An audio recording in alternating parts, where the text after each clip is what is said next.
सम्माननीय बंधुओं, आज मैं न्यायपालिका से संबंधित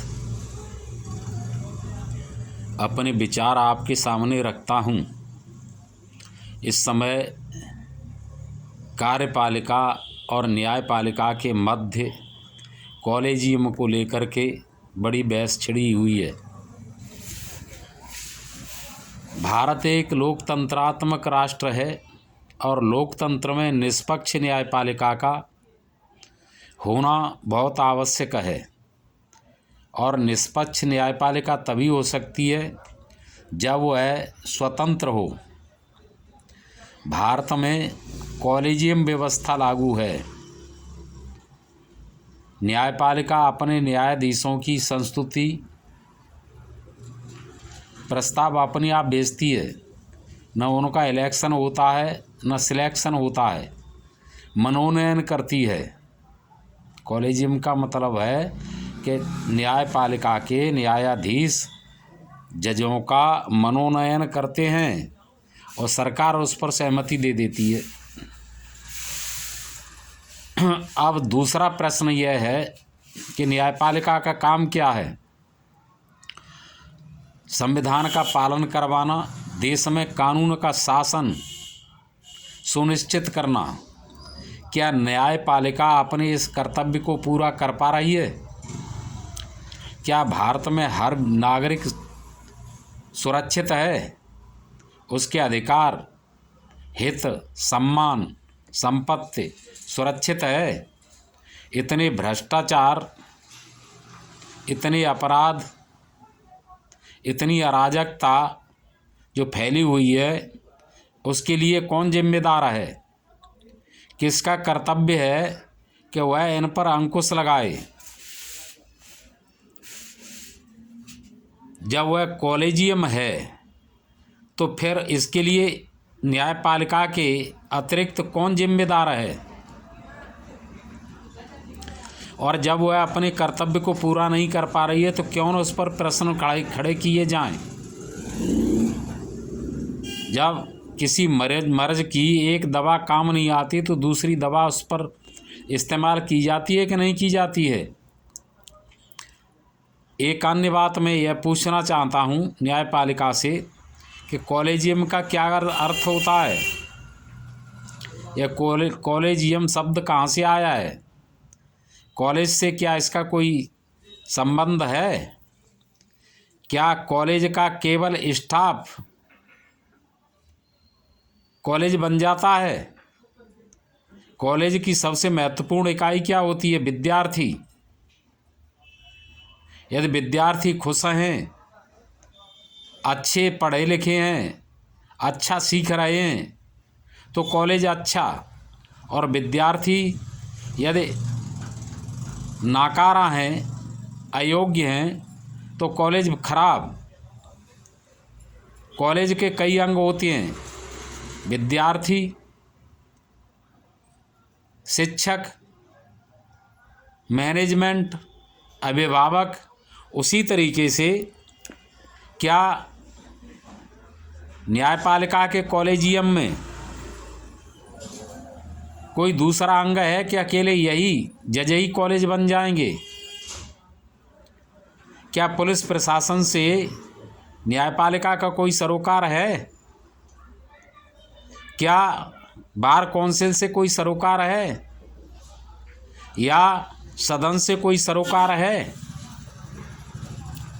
कॉलेजियम ने कभी इनसे विचार विमर्श करने की, सहयोग लेने की, सहयोग देने की बात पूछी है? कुछ दिनों पहले मैंने पढ़ा था कि हमने किसी जज ने एक ने कहा था कि हमने सदन से कहा कि वो कानून बनाए, लेकिन उन्होंने कानून नहीं बनाया। तो मैं इनसे यह पूछना चाहता हूं कि आप कौन हैं? सदन को आदेश देने वाले या सदन से जो है प्रस्ताव रखने वाले? सदन में आपको अपनी और उनकी हस्ती में मालूम है अंतर क्या है? आप न इलेक्टेड हैं न सिलेक्टेड हैं, मनोनीत हैं।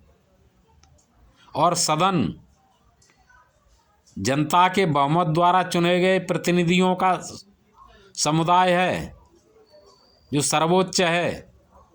आपको कोई बात कहनी है तो उसका एक सिस्टम है कि आप राष्ट्रपति से कहें। सदन से कहने वाले आप कौन हैं? राष्ट्रपति से कहें, राष्ट्रपति उस प्रस्ताव को सदन में भेजेगा और सदन उस पर विचार करेगा। विचार करने के लिए बाध्य है, मानने या नहीं मानने के लिए बाध्य नहीं है, लेकिन विचार करने के लिए बाध्य है। तो आप लोग जो हैं न्यायपालिका में बैठते हैं, ना आपको अपने अधिकार मालूम है, न कर्तव्य मालूम है, न आपको न्याय की परिभाषा मालूम है, न अन्याय की परिभाषा मालूम है, न दंड की जो परिभाषा है वह मालूम है, न जो न्याय की देवी तराजू को हाथ में लिए हुए खड़ी है उसकी व्याख्या करने की आप में क्षमता है। आपने अपने आप को स्वयंभू घोषित कर रखा है और न्यायिक तानाशाही लगा रखी है। यदि कोई एक न्यायाधीश कानून की अवमानना करता है, अवज्ञा करता है, अवहेलना करता है, पद का दुरुपयोग करता है, अधिकारों का दुरुपयोग करता है और अन्यायपूर्ण फैसला दे देता है, तो उसके खिलाफ सुनवाई की कोई व्यवस्था है? ऐसे अयोग्य व्यक्ति जो अपराधी मानसिकता के हैं, उन लोगों की न्यायपालिका में क्या जगह है? क्या उनके खिलाफ सुनवाई का कोई व्यवस्था 75 साल में न्यायपालिका ने की है?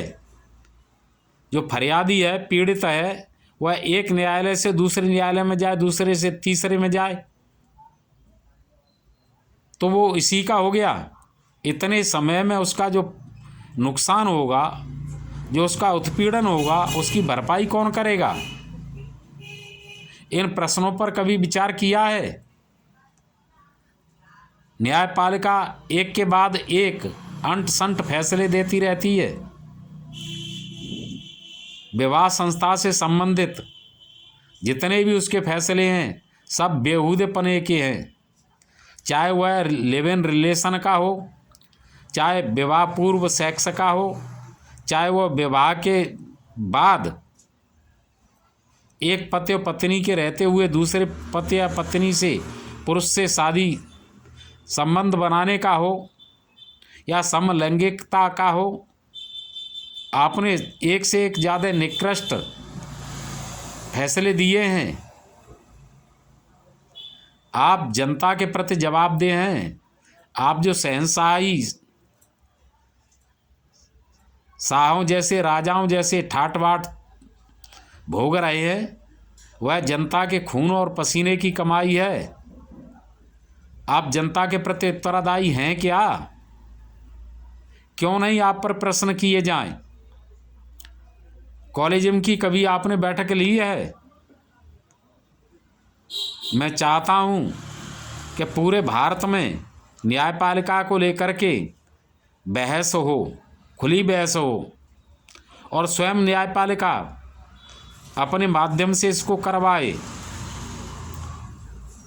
आलोचना भी हो, समालोचना भी हो, तुलना भी हो और रेटिंग भी हो कि हम दूसरे देशों की न्यायपालिका की तुलना में कहाँ खड़े हैं। न्यायपालिका अपने आप में सुधार करे। क्या न्यायपालिका इसके लिए तैयार है? और क्यों तैयार नहीं है?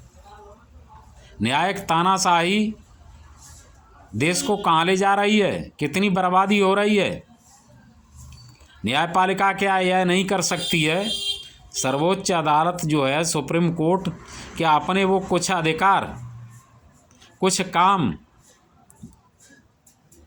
प्रांत के न्यायालयों को, हाई कोर्टों को हस्तांतरित कर दे और प्रांत की जो न्यायपालिकाएं हैं, हाई कोर्ट हैं, वे अपने कुछ अधिकार जिला न्यायाधीशों को हस्तांतरित कर दें और जैसे एक जूरी बनती है हाई कोर्टों में, सुप्रीम कोर्ट में, वैसे ज़िले में भी जूरी बनाने की व्यवस्था हो जाए।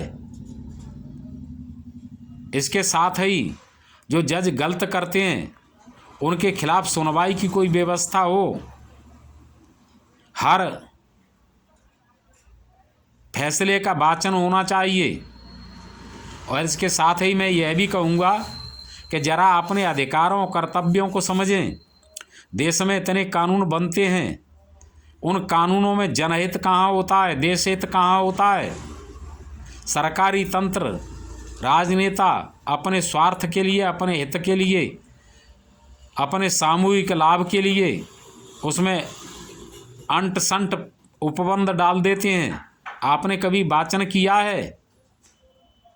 जब वह पास हो जाता है और 10 वर्ष 20 वर्ष जनता उससे पीड़ित होती है, तब कोई तुम्हारे पास आता है लाख 2 लाख खर्च करके, तब आप उस पर सुनवाई करते हैं। क्या आप यह नहीं कर सकते हैं कि मंत्रिपरिषद किसी मसौदे को पास करती है, उसके बाद आप उसका वाचन करें? या राष्ट्रपति के पास सदन से जब पास होकर के जाता है तो राष्ट्रपति की साइन होने से पहले आप उस कानून का वाचन करें? क्यों नहीं कर सकते हैं आप इसे? कानून पास होने से पहले न्यायपालिका उस पर जो है एक दृष्टिपात अवश्य करे, जिससे अंट संट कानून पास नहीं हो। न्यायपालिका को मैंने तमाम सहयोग दिया है। संविधान की मूल भावना के आधार पर जो विरोध में, संविधान की मूल भावना के विरोध में जो कानून होते हैं, उनका निरस्त कराने के लिए का सुझाव मैंने ही सरकार को दिया था। इंदिरा गांधी ने जो 42वां संविधान संशोधन किया था, उससे न्यायपालिका के, जनता के, सदन के अधिकार छीन लिए थे। उसे निरस्त कराने के लिए मैंने ही सरकार से सुझाव दिया था कि इसे कोर्ट्स के द्वारा निरस्त करवा दो। और नेहरू ने जो 9वीं अनुसूची बना दी थी, उसमें 85 से ज़्यादा कानून डाल दिए थे और यह कह दिया था कि इस पर अदालत विचार नहीं करेगी। उसको पर विचार करने के लिए मैंने ही सुझाव दिया था कि आप इस प्रकार से उस पर विचार कर सकते हैं। स्वतः संज्ञान का मैंने ही दिया था। और अब मैं यह बता रहा हूँ कि यदि कोई सरकार न्यायपालिका के आदेश को नहीं मानती है, तो न्यायपालिका को यह अधिकार है कि वह राज्यपाल या राष्ट्रपति से कहे कि सरकार को बदला जाए। यह सरकार अपने कर्तव्य का पालन नहीं कर पा रही है, सुरक्षा नहीं दे पा रही है, कानून का शासन स्थापित करवाने में अक्षम है, तो दूसरी सरकार गठित की जाए, इसे भंग किया जाए। और यदि सदन, विधायिका उसी व्यक्ति के नेतृत्व में दोबारा सरकार बनवा देती है या समर्थन कर देती है, तो न्यायपालिका को चाहिए कि वह उस विधायिका को, सदन को फिर से जनादेश पाने का अधिकार, जनादेश पाने का न्यायादेश दे। क्यों? देश की मालिक, देश की स्वयंभू जनता है और वही स्वयं प्रभु है, वही सर्वोच्च है।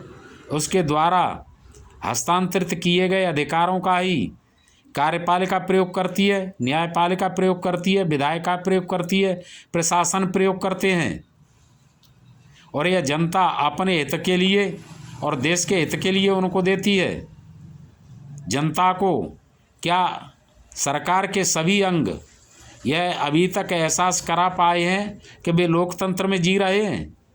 जनता में पुलिस के, प्रशासन के, न्यायपालिका की या सरकार की, सदन की ऐसी ही छवि है कि ये हम पर शासन करने वाले हैं।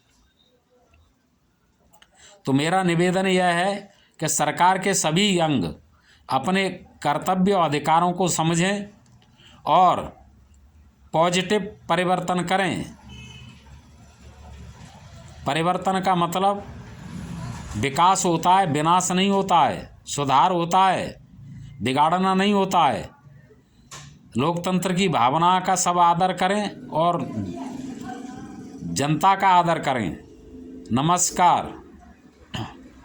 एक बात और कहने से रही जा रही, इसको मैं कह दूं भारत का संविधान भारत के नागरिकों को अधिकार देता है। भारत राष्ट्र की इकाई भारत के नागरिक हैं और धर्म के आधार पर या किसी अन्य आधार पर कोई एक व्यक्ति या समुदाय या संस्था किसी व्यक्ति के अधिकारों का हनन नहीं कर सकती है। धार्मिक स्वतंत्रता का मतलब केवल उपासना की स्वतंत्रता तक है और यह हर नागरिक को प्राप्त है। धार्मिक स्वतंत्रता के नाम पर किसी व्यक्ति के प्रति अन्याय नहीं किया जा सकता है। कोई एक व्यक्ति दूसरे व्यक्ति को किसी धार्मिक नियम को मानने के लिए या नहीं मानने के लिए बाध्य नहीं कर सकता है। धार्मिक स्वतंत्रता केवल उपासना तक सीमित है। यदि किसी धार्मिक नियम से प्राण हानि होती है, शांति भंग होती है, व्यभिचार फैलता है, प्रदूषण फैलता है या देशद्रोह पूर्ण कोई धार्मिक नियम है या कानून संविधान की मौलिक भावना के विरुद्ध है, तो उस पर अंकुश लगाया जा सकता है, लगाया जाना चाहिए। धार्मिक स्वतंत्रता का मतलब यह नहीं है कि कोई एक व्यक्ति या समुदाय किसी दूसरे व्यक्ति या समुदाय के हितों पर, अधिकारों पर डांका डाले। न्यायपालिका अपनी फॉर्म में आए और पॉजिटिव सोचे। जय हिंद, नमस्कार।